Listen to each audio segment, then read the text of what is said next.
Hay una pregunta que los ingenieros de sistemas de clonación de voz no suelen hacerse en voz alta. No se preguntan si pueden hacer que una voz suene idéntica a la de tu madre. Ya pueden. No se preguntan si el modelo aprende los silencios, las vacilaciones, la forma en que ella pronuncia tu nombre cuando está cansada. Ya los aprende. La pregunta que no se hacen en voz alta es esta.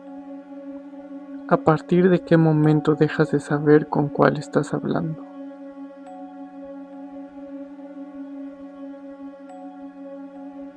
Elena tenía 34 años y hablaba con su madre todos los martes. No era un acuerdo formal, nunca lo habían discutido, simplemente ocurrió así durante los últimos 8 años, desde que Elena se mudó a otra ciudad por trabajo y su madre se quedó sola en la casa donde Elena había crecido, una casa de paredes amarillas en el norte, con un jardín que siempre necesitaba más agua de la que recibía. Los martes a las 7 de la tarde sin falta. El 17 de octubre, Elena estaba preparando arroz cuando sonó el teléfono. Lo vio desde la cocina. El nombre en la pantalla decía mamá. Contestó sin secarse las manos. Hija, ¿estás comiendo? Estoy cocinando, que no es lo mismo. Es lo mismo si terminas comiendo lo que cocinas. ¿Cómo estuvo tu semana? La conversación duró 19 minutos. Carmen le preguntó por el trabajo, Elena le preguntó por el vecino que siempre dejaba la música hasta tarde, Carmen dijo que ya no era tanto problema, hablaron del frío que empezaba a llegar, hablaron de una serie que Carmen había empezado a ver y que Elena debería ver también, aunque Elena sabía que no la vería. Antes de colgar, Carmen dijo, oye, te mando la receta de ese caldo que te gustaba, el de jengibre. Ayer lo hice y quedó bien. Sí, mándamela. Cuídate mucho, Elena. Te quiero. Yo también, mamá. Elena volvió al arroz. No pensó en nada en particular. Fue un martes ordinario. La grieta apareció el jueves. No fue algo dramático. No fue un momento de revelación. Fue una cosa pequeña, del tamaño de una duda, que Elena no supo bien dónde poner. Estaba revisando mensajes cuando le llegó una foto de su madre. Un jardín. El jardín de la casa amarilla, con un pie de foto que decía, fin de semana largo en casa de Rosario. Llegué ayer. Qué descanso. Elena miró la fecha de la foto. Era del lunes 16. Su madre había salido el lunes a casa de su hermana Rosario, que vivía 4 horas de distancia, en una zona con señal muy mala. Era una visita de esas que Carmen hacía 1 o 2 veces al año, y durante las cuales casi no usaba el teléfono, porque decía que Rosario se molestaba si uno estaba pendiente de la pantalla. Elena había sabido de ese viaje, lo sabía. Su mamá se lo había mencionado la semana anterior, pero el martes Carmen la había llamado a las 7 de la tarde. Elena escribió, ¿cuándo volviste de donde Rosario? La respuesta llegó 20 minutos después. Hoy en la mañana, amor. ¿Por qué? Elena se quedó mirando la pantalla. Luego escribió, ¿me llamaste el martes?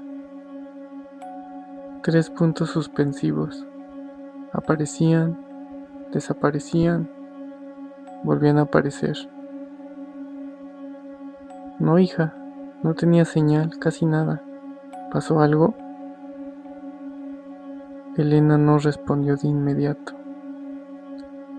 Abrió el registro de llamadas. Martes, 17 de octubre, 7:04 p.m. Llamada entrante. Duración, 19 minutos y 38 segundos. Número, el de su madre. Lo miró durante un momento que no supo cuánto duró. Luego escribió: No, nada, debí confundirme. Pero no se había confundido. Y la voz había mencionado el caldo de jengibre. El caldo de jengibre que su mamá le había enseñado a hacer a Elena hace 3 años, en Navidad, después de que Elena tuvo una gripe y su madre volvió a cuidarla y juntas pasaron una tarde entera en la cocina. Una tarde que Elena nunca le había contado a nadie más. Una tarde que vivía solo en su memoria y, supuestamente, en la de su madre. Alguien sabía del caldo de jengibre. Elena pasó el fin de semana haciendo algo que no tenía nombre preciso. No era investigar, no era exactamente buscar pruebas. Era más parecido a revisar fotografías viejas buscando algo que no deberías encontrar. Abrió los registros de llamada de los últimos 6 meses, todos los martes, 7 de la tarde, aproximadamente 19, 22, 17 minutos. El número de su madre, siempre el número de su madre. Llamó a su madre el sábado con un pretexto inventado, que si había recibido un paquete que Elena no había enviado, que si recordaba que habían hablado hace una semana sobre un tema cualquiera. Su madre contestó cariñosa, un poco confundida, y en algún momento dijo: Hija, ¿estás bien? Últimamente te noto rara. Elena reconoció algo en esa voz. No supo exactamente qué, una textura, un ritmo, la forma en que su madre decía hija con la i ligeramente más larga cuando estaba preocupada de verdad. Pero ya no estaba segura de si lo reconocía porque era real o porque llevaba días escuchando grabaciones antiguas de mensajes de voz intentando comparar. Encontró un artículo técnico en una de sus investigaciones, luego otro, luego varios. Los leyó con la atención de alguien que espera que los datos la contradigan, pero no la contradijeron. El artículo hablaba sobre un modelo de clonación de voz que necesita en promedio entre 3 y 8 segundos de audio para construir una réplica funcional. Puede aprender el ritmo, las pausas, la entonación. Puede aprender las palabras que una persona usa con frecuencia y las que nunca usa. Puede, con suficiente información de entrenamiento, inferir referencias personales a partir de patrones de conversación. El número de su madre no era difícil de suplantar. Bastaba con una llamada saliente interceptada o con acceso a los datos correctos. Lo que Elena no pudo resolver fue la pregunta siguiente: si esa llamada del martes 17 había sido generada artificialmente, reproducida, fabricada, construida por algo que no era su madre, ¿cuántas otras lo habían sido? El martes anterior, cuando hablaron del frío, el martes de septiembre, cuando su madre le dijo que había soñado con sus parientes, el martes de agosto, cuando Elena lloró un poco y su madre esperó en silencio hasta que se le pasara, como siempre había hecho, como solo ella sabía hacer. No había forma de saberlo. La voz había sido perfecta en cada llamada. Los silencios habían estado en los lugares correctos. Los recuerdos, los pocos que se mencionaron, habían sido exactos, incluido el caldo de jengibre. Esa semana, Elena habló con su madre todos los días. Llamadas cortas, con pretextos, escuchándola, buscando la grieta, el error, la fractura que delataría la máquina. No encontró ninguna. Lo que no supo, lo que no podía saber, era si eso significaba que todas las llamadas eran reales, o si significaba que el modelo había mejorado.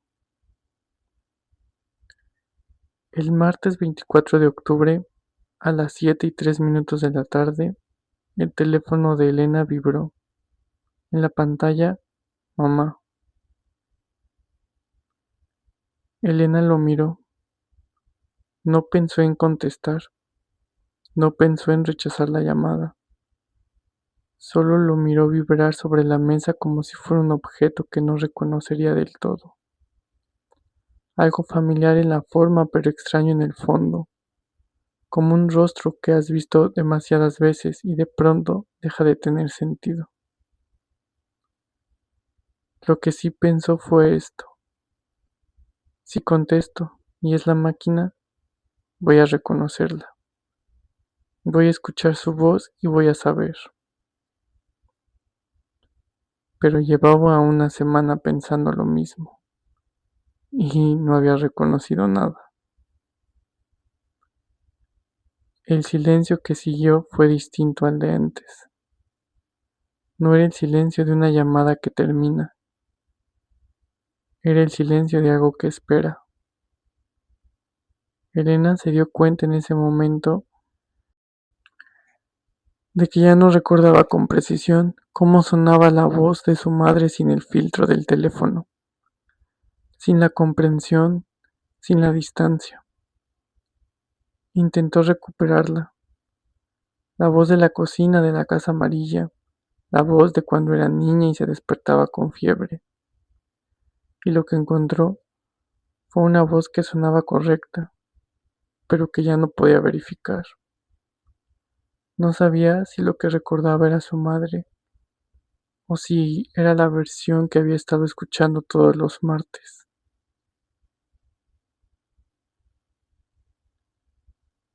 Esa noche, Elena no durmió bien.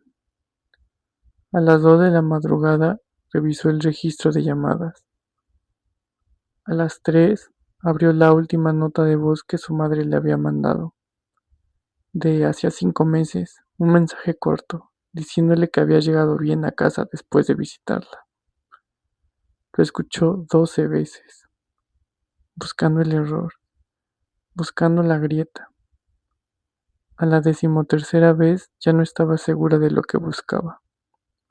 A la 14ª, la voz le sonó perfecta. Y perfecta era exactamente la palabra que más le daba miedo. Hay algo que los ingenieros no suelen incluir en sus informes técnicos. No porque no lo sepan, sino porque es difícil de cuantificar. Cuando una persona descubre que una conversación fue falsa, el daño no es solo esa conversación, el daño se propaga hacia atrás, contamina el archivo, describe la memoria, convierte cada momento de intimidad en una pregunta sin respuesta. No es posible saber con certeza dónde termina lo real y dónde empieza la réplica. Y el cerebro humano, que no fue diseñado para vivir en esa ambigüedad, empieza a hacer algo silencioso y terrible. Empieza a dudar de los recuerdos que nadie falsificó. Carmen llamó a Elena 3 veces más esa semana. El miércoles, el viernes, el domingo por la noche.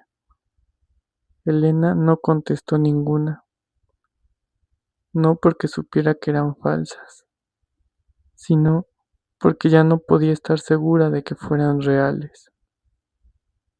Ya había descubierto algo sobre sí misma que no esperaba descubrir, que prefería el silencio a la duda, que prefería no saber a volver a escuchar esa voz perfecta diciéndole, te quiero, hija, y no poder hacer nada con eso, no poder recibirlo ni devolverlo, ni saber a quién le pertenecía.